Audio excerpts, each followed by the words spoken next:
भागता है ये, भगाने वाला होना चाहिए। पता चले गर्मी में चल रहे हैं ज्यादा, टायर ट्यूयर ना फट जाए। 9 से भी कम की माइलेज दे रही है ये।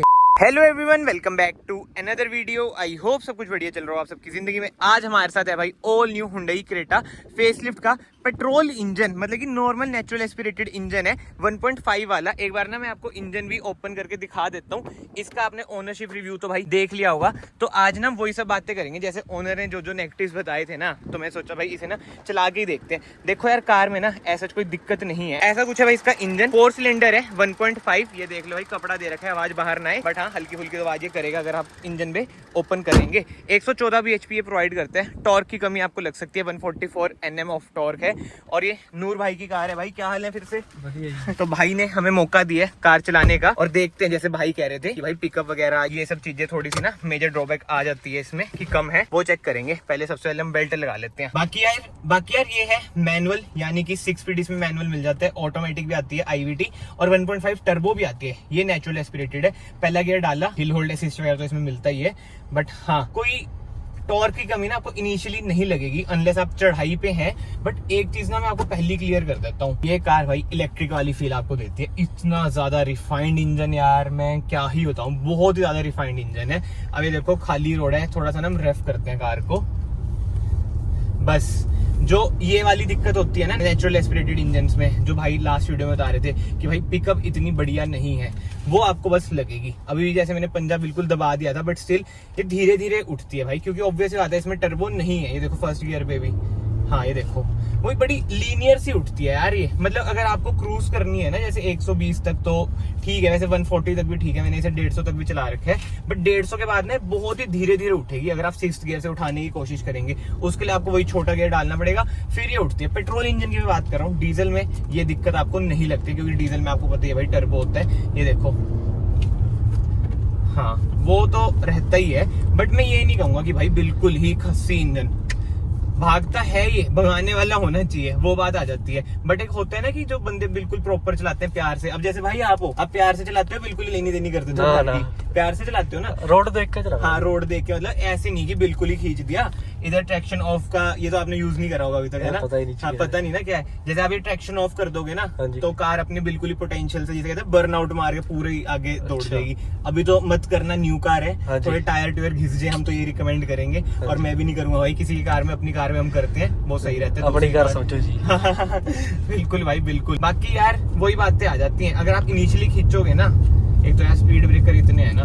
ब्रेकिंग की बात करें भाई, ब्रेक ठीक है, 4 टायरों में आपको डिस्क ब्रेक मिल जाती है। और हाँ ये देखो, दूसरे गियर से मैं उठा रहा हूँ ना, हाफ क्लच में उठानी पड़ रही है। ये है जैसे डीजल हो तो दूसरे में अपने आप मतलब कि प्यार से उठ जाती है। जैसे आप पे वरना वो उठ जाती होगी, है ना? जैसे आप वरना के बाद ये चलाते हो, गियर शिफ्टिंग में क्या फर्क लगता है आपको? जैसे स्पीड ब्रेकर है, इस पे पहला गियर डालना पड़ जाता है इसमें, है ना? ये फर्क तो आ जाता है। वरना तो दूसरे तीसरे, क्योंकि डीजल है वो भी 1.6, उससे उठ जाती है ये। बाकी अब देखो भाई थोड़ी रोड, यार रोड वैसे हाँ गड्ढे हैं ही, बट इसके सस्पेंशन यार बढ़िया है, कोई दिक्कत वाली बातचीत नहीं है। अब देखो सेकंड गियर से मैं खींच रहा हूँ, वही है टाइम ये लेती है। ये देखो, फिर ये सही खींचती है 3000 3500 RPM के बाद ना, ये सही खींचती है।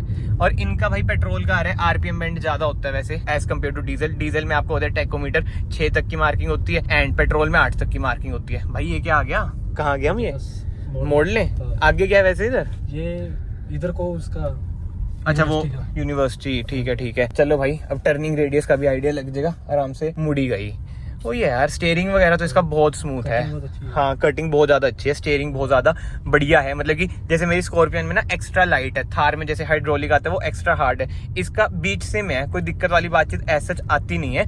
और मेन तो जो फिट एंड फिनिश है ना यार कार की, जहां जहां पे आपके हाथ टच होंगे, सॉफ्ट टच ही आपको मिलता है। इधर आपको थोड़ा बहुत हाँ हार्ड प्लास्टिक मिल जाएगा, बट स्टिल जो डैशबोर्ड की फिट एंड फिनिश है, हुंडई मतलब कि कोरियन कार की यार फिट एंड फिनिश बढ़िया ही रहती है। और इंटीरियर तो आप देख ही लो यार, जबरदस्त SX है ये। बट हाँ अब उतराई है, अब तो क्या ही रेफ करेंगे, थोड़ी सी ना रोड आ जाए भाई तब खींच के देखते हैं इसे। वरना मुझे तो पता ही है भाई इसका हिसाब किताब क्या है क्या नहीं। बट एक बार मैं आपको माइलेज भी दिखा देता हूँ इसकी। माइलेज ही तो दुख देती है, और कुछ चीज दुख ही नहीं देती। भाई ये क्या कर रखा है आपने, टायर में इतनी ज्यादा हवा कम नहीं करवाई कंपनी से जब से आई है? ये भाई अगर आप में से मेरा भाई कोई न्यू कार ले रहा है, ये आप माइंड में रखो, जब भी आप न्यू कार लेते हैं कंपनी वाले ज्यादा हवाई भर के रखते हैं। ये आप नॉर्मल करा लेना, 35-32 वही है, अपने अकॉर्डिंग करा लेना भाई। आप भी करा लेना, पता चले गर्मी में चल रहे हैं ज्यादा, है ना, टायर ट्यूयर ना फट जाए। वो ये वैसे इतनी ज्यादा गर्मी यार हमारे इधर, बट हाँ माइलेज में आपको दिखा देता हूँ। करंट ट्रिप क्या आ रही है, कहाँ गया ये लो जी, जब से रिफ्यूल हुई है 9.8 भाई, अंधा वैसे यार आप पे तो 9.8 भाई, जब से लास्ट रीसेट मतलब जब से लिए जब से 8.7 की दे रही है भाई, 9 से भी कम की माइलेज दे रही है ये। गांव में तो इतने की दे रही है भाई हिम्मत है यार फिर तो। हाईवे पे तो चलो 20 तक की दे देगी, बट स्टिल अब आप ऐसा तो है नहीं सारी गांव में चलिए, चंडीगढ़ भी गई हो बीच में बता रहे थे है ना। हाँ उससे बाद कालका से जो लाया वो भी रोड ठीक ठाक है, बिल्कुल वैसा भी नहीं है भाई गांव की रोड ही ना हो, वो वाला गांव नहीं है, डेवलप्ड गांव है, बट भाई माइलेज तो यार बहुत कम है। लेट्स सी 10,000 के बाद बढ़ती है नहीं बढ़ती, थोड़ा इंजन है ना रज दे, देखते हैं, बताना आते रहना, अब तो पता ही है आपको है ना। अब देखते हैं मारुति 800 ओवरटेक कर देगी भाई, ऑब्वियस बात है कर देगी, मजाक कर रहा हूँ, ये तो खींचने में यार कोई दिक्कत नहीं है, मैं आपको वही बता रहा हूँ। 3,000 3,500 आरपीएम के बाद ना और मजा आ जाता है, बट उसके बाद वो ये लीनियर हो जाती है, और अंडर 2000 आरपीएम तो ना बिल्कुल ही धीरे धीरे ये आगे आगे बढ़ती रहती है। मैं आपका फोन कनेक्ट है वैसे कर लो एक बार, स्पीकर भी टेस्ट हो जाएंगे। थोड़ा रेफ करते हैं, रोड प्लेन है मतलब कि साफ सुथरी मुश्किल से मिलती है, ज्यादा भी नहीं करूंगा, 80 पे मतलब कि जो नॉर्मल स्पीड होती है ना बंदा 80-90 पे चलता है। स्टेबिलिटी की बात करें, स्टेबल कार रहती ही है, कोई दिक्कत वाली बातचीत नहीं आती। हाईवे पे आप इसे 150-160 भी चलाओगे ना स्टेबिलिटी बढ़िया रहेगी, बस हाँ कार को मेंटेन करके रखो। जैसे ब्रेकिंग वगैरह की बात करते हैं, जो रूटर्स होते हैं इसके वो अगर घिस गए तो कमने लग जाती है, मेरी वरना के साथ यही हुआ था। बट हाँ स्पीकर एक बार NCS लिखना, NCS, बस जो भी गाना आएगा ना पहला वो चला दो, क्योंकि टॉप वेरिएंट में ना बोस के स्पीकर्स मिल जाते हैं, इसमें आपको ये आर्कमीज के मिलते हैं, 4 स्पीकर 2 ट्विटर। आगे एक और बढ़िया रास्ता है, सीधा चलते रहो। अच्छा ठीक है भाई, खड्डे ही बहुत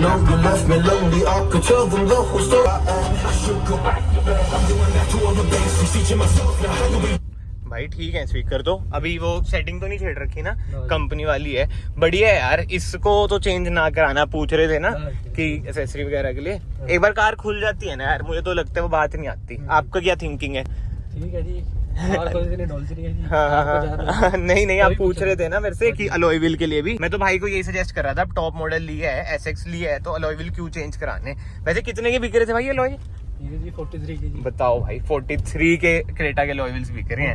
45,000 दे दूंगा जी। इतनी डिमांड है उस पे? कौन सी है, क्रेटा ही है ना जी, दुकान वाले से पूछा। अच्छा दुकान वाले में, हाँ वो आगे बेच देगा ना भाई, वो आगे 55 तक के बेचेगा, ये भी तो है।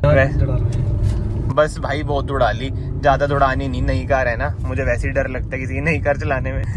भाई सब गड्ढे नहीं पता चलते, ये तो है। सस्पेंशन यार हुंडई ने बहुत ही बढ़िया कर रखे हैं, कंफर्ट साइड पे रहते ही हैं। जैसे जी पहले गाड़ियां नीचे थी, हाँ ये ऊंची है, पता नहीं चलता जी। हाँ अब तो आपको बहुत जमीन आसमान का फर्क लगता होगा। तो ऐसे लगता है जी हवा में उड़ रही है। बट भाई हिम्मत है कि 8.8 की माइलेज वाली कार चला रहे हो, सही है यार। बाकी तो भाई अगर क्रेटा लिया हॉर्न नहीं हो जाया तो क्या ही बात है भाई। ये देखो जो इसका हॉर्न है भाई, इसका हॉर्न बड़ा हैंडी है यार, मतलब कि इंस्टाग्राम वगैरह में भी बड़े मीम बजते हैं ना इसके। रात को डिपर, दिन में हॉर्न। एंड भाई ये है one of the biggest truck union, भाई कहते तो इंडिया की सबसे बड़ी ट्रक यूनियन है, एशिया की कहते हैं। अच्छा जी, बद्दी ट्रक यूनियन है ना। इधर यही है कि बाहर का कोई ट्रक नहीं आ सकता है ना, ये कर देते हैं भाई, लेनी देनी कर देते हैं बिल्कुल ही। यार खड्डे बहुत हैं, जहाँ पे ट्रक होते हैं वहाँ पे दिक्कत है ही, और पेट्रोल कार है तो गियर भी भाई आपको बार बार चेंज करना पड़ता है। बट ये यार कॉन्फिडेंस तो आता है कार को चलाने में, बोनेट का क्लियर व्यू आता है, SUV वाली फील तो ये देती है ना, कमांडिंग पोजीशन पूरी आती है, ये पूरा जहाज वाला लगता है। बिल्कुल भाई, ये तो बहुत प्रीमियम लगता है। चलो भाई चला के पहुंच चुके हैं वापिस से अपने डिटेलिंग जिला पर। और हाँ भाई ने ना सच बोला था, एक तो इसकी माइलेज और पिकअप तो भाई बहुत ही ज्यादा कम है, सारा मैंने आपको शेयर कर ही दिया है। बाकी अकॉर्डिंग टू नूर भाई ये कार भाई सोलन की पहली है, ब्लैक है ना क्रेटा। चलो यार बाकी तो इस वीडियो को फिलहाल मैं यहीं पे एंड करता हूँ। इस वीडियो के थ्रू मैंने आपको ये बताना था कि भाई अगर आप 18-19 लाख रुपए क्रेटा पे खर्च रहे हैं पेट्रोल वेरिएंट पे, तो ये कुछ ना दिक्कतें आप फेस कर सकते हैं। बट हाँ जो दिल्ली NCR वाले भाई हैं वो क्रेटा पर ही जाएंगे, आई मीन पेट्रोल पर ही जाएंगे, डीजल पर नहीं जाएंगे। बट हाँ जो इसमें 1.5 टर्बो आता है ना यार, और या फिर N-line कह लो, वो ज्यादा महंगी पड़ जाती है और उसकी माइलेज भी भाई कम ही रहती है। पेट्रोल इंजन में ना ये ड्रॉबैक रहता है, वेयर एज डीजल इन सब चीजों में आगे निकल जाते हैं। बट अब तो यार करनाल तक वही रूल आ चुका है 10 साल वाला। बट एनीवे ये तो डिबेटेबल टॉपिक हो जाता है। मैं आप सबको मिलता हूँ नेक्स्ट वीडियो में, till then bye bye, take care. और यार वीडियो को लाइक और चैनल को सब्सक्राइब भी कर लिया करो।